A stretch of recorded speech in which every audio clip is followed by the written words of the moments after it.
మాకైతే ఏం కనపడడం లేదండి. మాకైతే ఏం కనపడడం లేదు. ఎందుకు అట్లా చేస్తుందో మాకు అర్థమే కావట్లేదు. ఈ ఆస్తుల గొడవ అంటారా, మీకు అందరికీ తెలిసిందే. ఈడీలో ఉంది. ఈడీ నుంచి రిలీజ్ అవుతానే ఇస్తానని చెప్పాడు జగన్. అందరికీ తెలిసిన విషయమే కదా. మరి ఎందుకు అంత కోపం పెంచుకుంటా ఉందో తెలియదండి.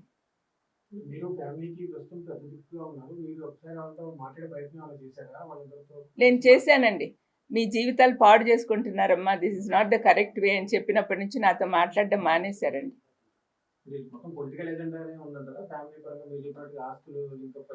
కాదండి, మీలాంటి వాళ్ళు ఎవరైనా బయట అడిగితే, మీలాంటి వాళ్ళని ఎవరైనా అడిగాను అనుకోండి, ఏం చెప్తారు? వాళ్ళ మాటల్లో పర్సనల్ అజెండా, పర్సనల్ గ్రడ్జ్ కనపడతా ఉంది, కక్ష సాధింపు. ఇది మాలో ఎప్పుడు కనిపించలేదండి. మా ఫ్యామిలీలో ఎవరికి కూడా ఇట్లాంటి కక్ష సాధింపులు లేవు. మరి ఎందుకు ఆ పాపకు వచ్చిందో నాకు తెలియదండి.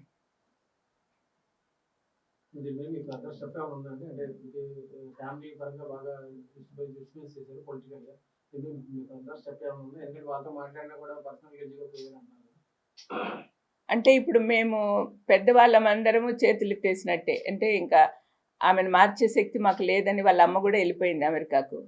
ఇంకా మిగతా పెద్దోళ్ళు, నాతో పాటు తమ్ముళ్ళు కానీ, మా పెద్ద వదిన కానీ, వీళ్ళందరూ కూడా మాట్లాడడానికి అశక్తులుగా ఉన్నారు. ఎందుకంటే ఎట్లా చెప్పిన మాట వినదు, ఎందుకులే అన్నట్టుగా. కానీ దీనివల్ల రాష్ట్రం నాశనం అయిపోతుంది, ప్రజలంతా బాధపడుతున్నారు. నేను ఎప్పుడు పేదోళ్ళ పక్కన తిరుగుతూ ఉంటానండి, పేదోళ్ళ మధ్యలో. వాళ్ళ బాధలు చూశాను నేను. వాళ్ళు ఎంత కష్టపడుతున్నారో చూశాను. ఈ 5 సంవత్సరాల నుంచి కోవిడ్ టైంలో కానీ, కోవిడ్ తర్వాత కానీ ప్రజలు ఎంత ధైర్యంగా నిద్రపోతున్నారంటే అది కేవలం జగన్ ప్రభుత్వం వల్లనే. మరి ఇలాంటప్పుడు ఈ పిల్లలిద్దరు వచ్చి ఇంత నాశనం చేస్తుంటే, శత్రువులతో ఒకటయ్యి ఎంత బాధగా ఉంటుందో మీరే ఆలోచించండి. అక్కా చెల్లెల ఎజెండా ఏమనుకుంటున్నారు? స్పష్టంగా అంటే ఇన్ని రోజులు రాజమౌళి గారు ఇప్పుడు పులివెందులు అంటే మీ కుటుంబాన్ని ఖర్చు కూడా అక్కడే మిమ్మల్ని వ్యక్తిగతంగా డ్యామేజ్ చేసేలాగా మాట్లాడుతున్నారు.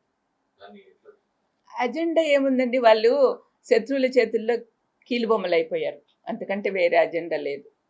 వాళ్ళకి డబ్బులు బాగా ఇస్తా ఉన్నారు అన్నారో అనుకుంటున్నారో, లేకపోతే పదవులు ఇస్తామంటున్నారో, లేకపోతే ఇంకా ఏం చేస్తున్నారో నాకైతే తెలియదు. కానీ వరల్డ్లీ బెనిఫిట్సే వాళ్ళు కోరుకుంటున్నారు.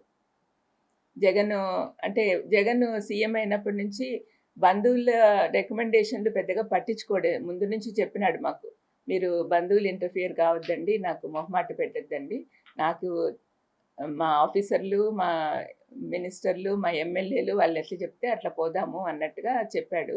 అందుకని వాళ్ళకి పనులు కావట్లేదని కోపం పెట్టుకున్నారు. అందరికీ పదవులు కావాలండి, అందరికీ పదవులు కావాలా? పదవులు లేకుండా మనం దేవుని సేవ కానీ, ప్రజల సేవ కానీ చేయలేమా? వాళ్ళు ఆలోచించుకోవాలి.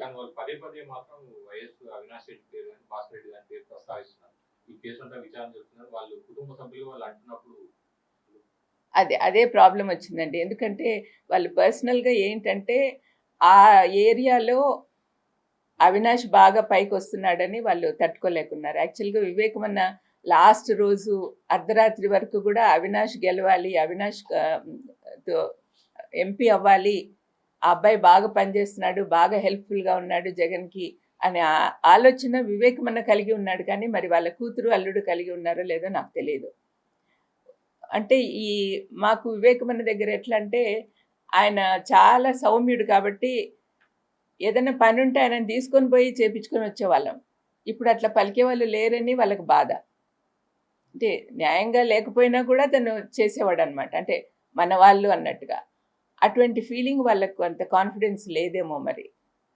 అంతే అయి ఉండాలి, లేకపోతే ఇంత కక్ష ఎందుకు పెట్టుకుంటారు?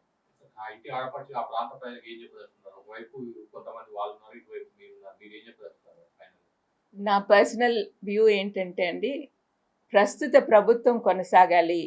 వైఎస్ఆర్ కొడుకు ఒక పక్క, కూతురు ఒక పక్క ఉన్నారు.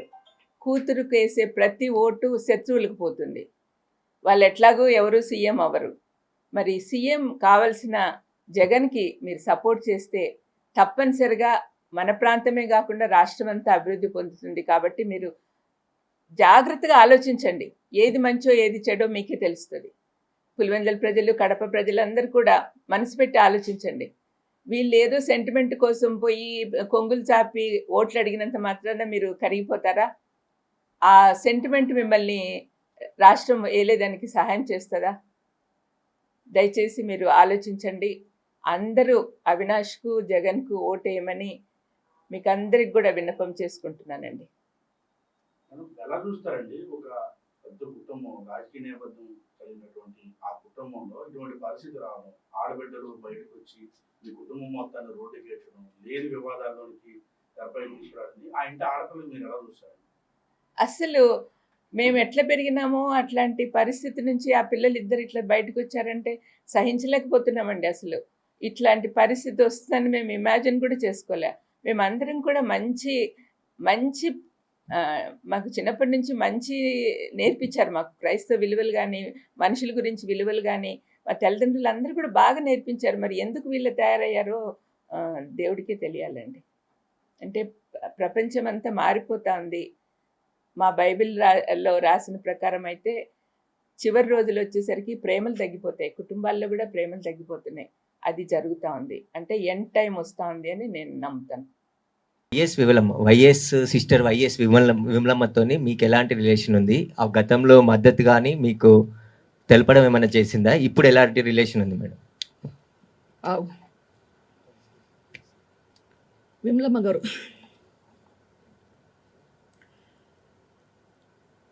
గారు ఒకానొక అక్క కానీ చెల్లి కానీ, depending on who it is, 5 అబ్బాయిలు 1 అమ్మాయి, గారాభంగా పెంచారు. అన్నదమ్ములందరూ అతి గారాభంగా చూసుకున్నారు. ఒక ఈగ కూడా వారిని వేయలేదు. ఆమె గురించి ఏదైనా చెడుగా మాట్లాడాలంటే చనిపోయిన వివేకానంద రెడ్డి, రాజశేఖర రెడ్డి బాధపడతారని చెప్పి మాట్లాడకూడదు అనుకున్నాను. ఎందుకంటే అంత బాగా చూసుకున్నారు. ఇంట్లో అందరూ గౌరవం ఇచ్చే మనిషి. ఎందుకు? ప్రైమర్లీ ఒకతే అమ్మాయి చిన్న వయసులోనే భర్తను పోగొట్టుకుంది. సో జాగ్రత్తగా చూసుకున్నారు.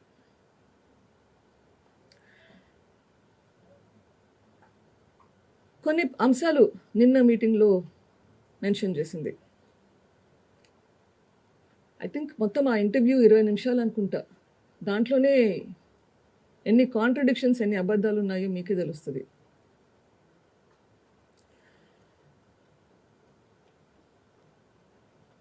అన్న చనిపోయాడు, హత్య చేయబడ్డాడు,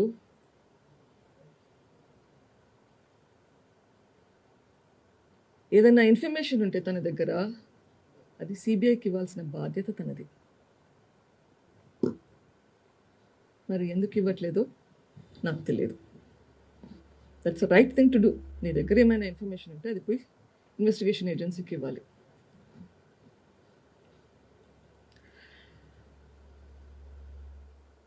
అంటున్నారు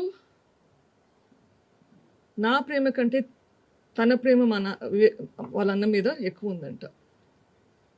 దానికి ఏమైనా మెషర్మెంట్ ఉంటుందా?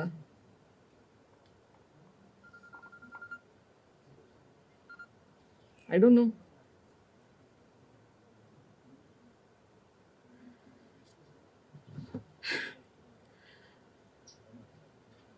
రాజశేఖర రెడ్డి గారు బ్రతికుంటే కొన్ని నోట్స్ రాసుకుని పాయింట్స్ రేస్ చేసినట్టు నేను యాక్చువల్గా ప్రొద్దున కూర్చొని రాశాను. అమ్మాయిల్ని బయటకు తెచ్చేవాళ్ళు కాదు అంటున్నారు. I'm professional. ఇన్ని సంవత్సరాలుగా మీకెవరు నేను పలాని మనిషి ఉన్నాననే తెలియదు. ఇప్పుడు రావాల్సిన పరిస్థితి వచ్చింది నాకు.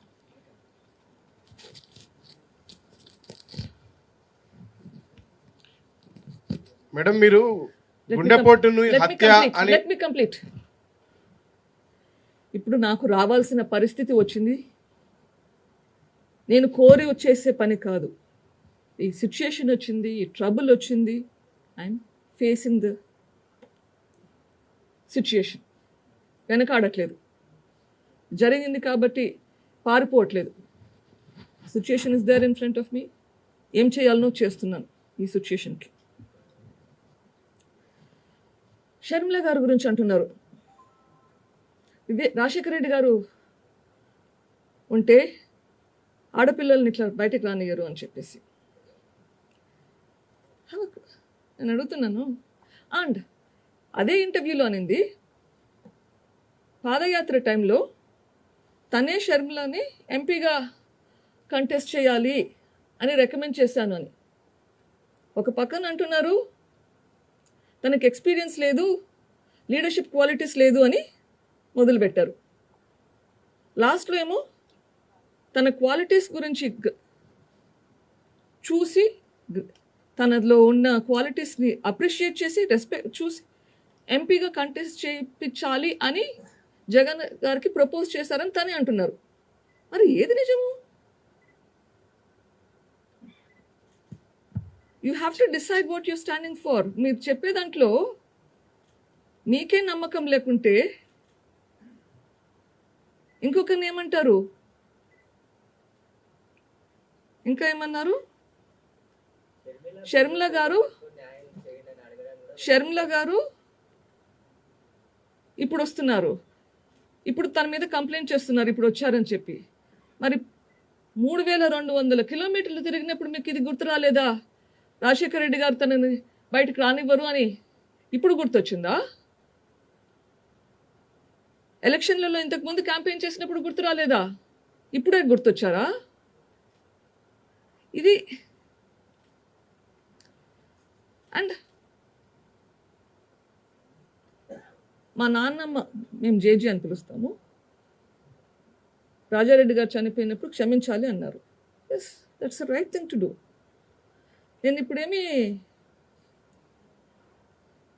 నేను ఎవరిని క్షమించాలి? చేసిన వాళ్ళనా చేయించిన వాళ్ళనా?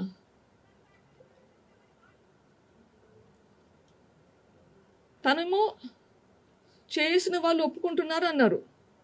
మరి తను క్షమిస్తుందా చేసిన వాళ్ళని? చేయించిన వాళ్ళని మాత్రమే క్షమించాలనా? ఐ మీన్ ఏంటి డిస్పారిటీ? చెప్పే దాంట్లో కొంచెం లాజిక్ ఉండాలి. అండ్ క్షమించేదానికి నేనెవరిని? ఓకే, ఈరోజు నిన్న జగన్మోహన్ రెడ్డి గారి మీద రాయి వేశారని పేపర్లో వచ్చింది, right? Does the Chief Minister have a right to pardon the person who did it? Jaganmohan రెడ్డికి ఇండివిజువల్గా does he have a right? A crime is against the state. ఇది లా అండ్ ఆర్డర్ సిచ్యుయేషన్. నేనెవరిని క్షమించడానికి? అది నా పర్సనల్ ఇష్యూ. నేను క్షమించడమా revenge తీసుకోవడమా అది నా పర్సనల్ ఇష్యూ. ఇది లా అండ్ ఆర్డర్ సిచ్యుయేషన్, శాంతి భద్రతకు సంబంధించింది.